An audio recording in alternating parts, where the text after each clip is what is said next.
Hey friends, I hope you all are doing well, and thank you for tuning in to another story time with me, Reverend JP. This week we'll be reading from our Spark Story Bible, and this week's story is based on John 14, verses 1 through 14. If you'd like to follow along, we'll be on page 448. It is titled God's House. And if you're looking at your own copy, you'll see it's a pretty short one this week. Well, with that, let us begin. Jesus taught his disciples many things. Don't be sad or worried, he said. Believe in God and in me. God's house in heaven is so big that everyone can have a room. I'm going there to get your rooms ready.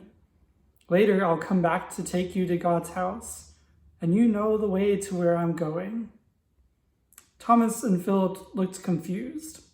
What way do you mean? They asked. Jesus said, I'm the way to know God. Because you know me, you know God too. I've taught you about life with God and the good things God wants you to do. Pray, ask me for anything, and I'll help you do it.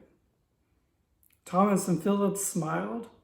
We can follow you and do whatever you ask us to do.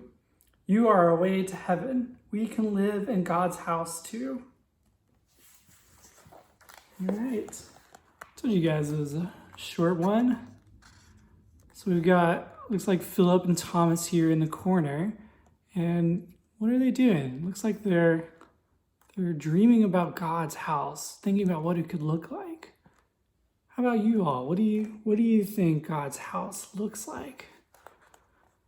And in this story, Jesus talks about God's house being in heaven. I wonder if it can be here with us now on earth. What would that look like? God's house being with us here now. And then Jesus said, I'm the way to know God. What do you guys think that means? That Jesus is the way to know God. He's like, I've taught you about life with God and the good things God wants you to do.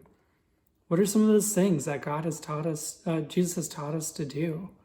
That's a good question to talk to your family about. What are all the things Jesus taught us?